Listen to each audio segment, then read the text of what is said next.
wabarakatuh. Tentang rambut baginda Nabi.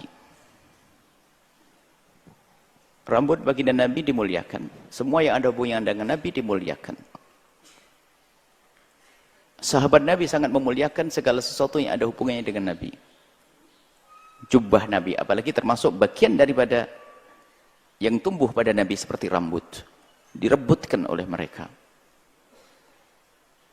Bahkan kisah mereka menjaga rambut Nabi banyak. Sampai ada riwayat kalau Nabi potong rambut, nggak ada yang pengen kalau rambutnya jatuh dengan dua alasan. Sayang rambut Nabi ingin disimpan, yang kedua tidak ingin ada rambut Nabi yang diinjak oleh orang. Sayyidina Khalid pun menyimpan rambut di kopiahnya. Banyak kisah rambut. Akan tapi apakah selama ini rambut yang didengar ini benar atau tidak? Ini. Kalau masalah rambut Nabi ada yang menjaga. Nabi itu bukan seperti dirimu, nggak ada yang memperhatikan. Siapa yang ngambil rambutmu? Rambut saya dibuang setiap hari. Ini Nabi, jangan disamakan dong. Yang memperhatikan rambut Nabi banyak, baju Nabi banyak, peninggalan Nabi, sandal Nabi sampai hari ini juga ada. Kalau urusan Nabi jangan disamakan dengan orang lain.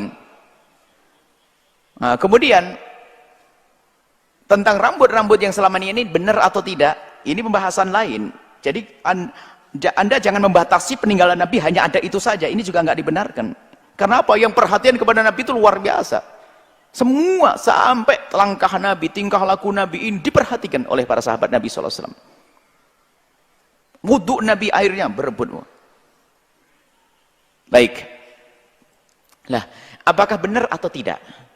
Nah, ini kaidahnya apa yang harus kita hadirkan di saat kita melihat ada orang ini rambut Nabi SAW. Baik.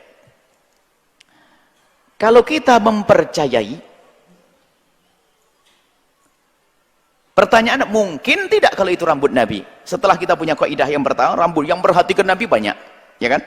Yang perhatikan Nabi, sahabat Nabi perhatikan Nabi saat rambutnya, bajunya diperhatikan oleh sahabat Nabi. Baik, atas dasar kaidah ini ada pertanyaan. Mungkin tidak kalau itu rambut Nabi SAW. Seberapa persen pun mungkin atau tidak? Jawabannya jelas mungkin. Jadi mungkin bohong juga, ya mungkin bohong orang itu. Berarti mungkin bohong, mungkin tidak. Baik. Kemudian, kalau orang itu bohong, kemudian kita percaya, apakah saya masuk neraka gara-gara percaya orang bohong? Kemudian kita pun dibohongi, misalnya ada orang bohong ini rambut Rasulullah. Kemudian saya percaya kalau itu rambut Rasulullah. Saya hormati, saya muliakan, saya dapat kok pahala di hadapan Allah. Karena apa? Saya mempercayai. Saya mempercayai, bahkan sebaliknya, naudzubillah. Kalau benar ini rambut Nabi kemudian saya merendahkan, loh apa nasib saya nanti? Maka lebih beruntung yang masih memuliakan, kalaupun dibohongi bukan urusanku.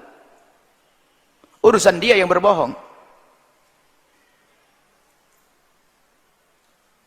Kalau kaidah mahabbah itu nggak ada urusannya dibohongi atau tidak dibohongi.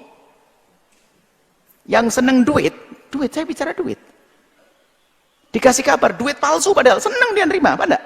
Wah, duit palsu simpan di lemarinya setiap hari. Aku merasa punya duit, senang. Padahal duit palsu. Karena dengan hati, ini duit, mohon maaf ini. Bagaimana dengan Rasulullah? Dikasih tahu ini rambutnya Rasulullah. Kok biasa saja? Loh, ini rambut Rasulullah. Langsung serat-serat, oh bohong itu. Mendustakan tidak semudah itu. Tapi kaidah selamat lebih mudah saya percaya daripada saya mendustakannya.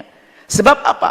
Kalau saya mempercayai, saya menghormat, nggak akan ada bahaya kepada apapun. Karena saya menghormat atas dasar keyakinan saya. Saya mengira itu rambut Nabi, saya hormat, saya muliakan, selamat saya dapat pahala kok. Tapi sebaliknya kalau saya mendustakan, saya tidak peduli, saya tidak menghormat, saya telah merendahkan, nasib buruk. Maka kaidah percaya lebih mudah dalam hal ini. Saya percaya kalau ada orang bohong urusan dia. Alhamdulillah saya melihat orang-orang yang anggap saja itu dibohongi tapi saya melihat orang hatinya lembut. Suatu ketika ada rambut Nabi dikatakan rambut Nabi keluar. Orang mencium pada menangis. Apa yang menjadikan mereka menangis? Kalau rambut saya tidak kira nangis orang ini. Karena dia merasa ini rambutnya Rasulullah, menangis. Berarti ada di dalam hati mereka mahabbah kepada Rasulullah. Ini membanggakan saya. Saya melihat umat seperti itu. Kalau masalah rambut bohong, urusan yang bohong. Ini kaidahnya, jangan gampang mudah mendustakan. Dusta. Jadi selagi itu mungkin, yang percaya oke. Yang percaya, alhamdulillah. Kemudian jika mempercayai, menghormati dan sebagainya, enggak salah, enggak dosa. Termasuk saya hubungkan dengan masalah ahli bait Rasulullah SAW. Jika ada orang datang kepadamu, dia mengaku dia ahli bait Rasulullah, lebih mudah saya, lebih enak saya percaya daripada saya mendustakan. Sebab kalau saya mempercayai, saya menghormati dia. Kalau salah, dapat pahala di hadapan Allah, dia yang bohong kok. Tapi kalau dari awal saya dustakan, kalau benar, saya tidak memenuhi hak ahli bait Rasulullah. Sama dengan rambut Nabi pun juga sama. Maka percaya lebih aman daripada tidak percaya. Ini kaidahnya sederhana. Ada pun orang yang bohong urusannya. Sama orang mengamalkan hadis. Hadis palsu boleh nggak diamalkan? Tidak boleh kalau kita tahu hadis palsu. Tapi ada orang sangat soleh nggak ngerti kalau itu hadis palsu, diamalkan, ada pahalanya di hadapan Allah dan Rasulnya. Sama kasusnya.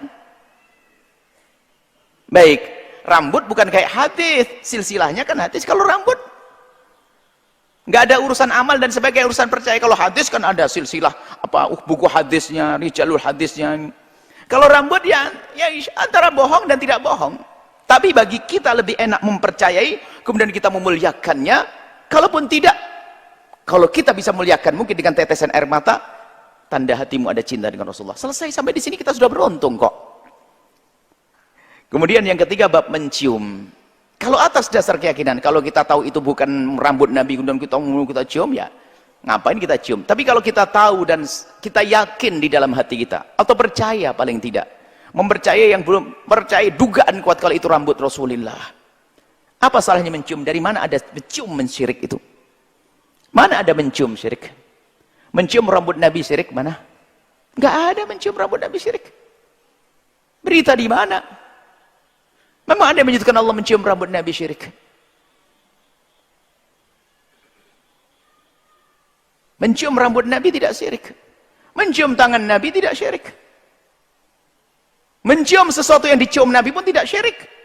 Hajar Aswad Sayyidina Umar berkata, "Hei batu, kau tidak bermanfaat dan tidak membahayakan. Demi Allah, kalau bukan aku melihat Nabi Muhammad menciummu, niscaya aku tidak akan menciummu." Mencium batu, Hajar Aswad, nggak ada syirik. Alasannya Pak, ini dicontohkan Nabi, malah ini rambut Nabi. Boleh kita cium rambut Nabi, boleh kita cium tangan Nabi, boleh kita cium kaki Nabi. Siapa yang mengatakan mencium kaki Nabi syirik? Nggak ada. Kisah Suhaib yang waktu diberitakan tentang tobat yang diterima Allah mencium kaki Nabi, tidak dikatakan syirik oleh Rasulullah. Banyak. Kita perlu sedikit sejuk di saat urusan dengan cinta dengan Rasulullah SAW. Adapun nanti masalah orang berdusta, itu urusan dia dengan Allah, bukan urusan kita. Urusan dia dengan Allah. Maka kaidah mempercayai lebih aman. Dan juga mempercayai rambut Nabi tidak ada urusan dengan ketentraman politik di negeri kita, nggak ada urusannya dengan orang masuk penjara, nggak ada urusan rambut. Kenapa Anda pusing? Percaya beres. Kecuali mempercayai satu pesan, bahwasanya ini pesan dari Rasulullah, kalau kau tidak begini maka akan ini, awas ya, tolong kau letakkan bom 6 kali. Nah, nggak boleh gitu percaya. Ini urusan rambut, percaya lebih indah daripada tidak percaya.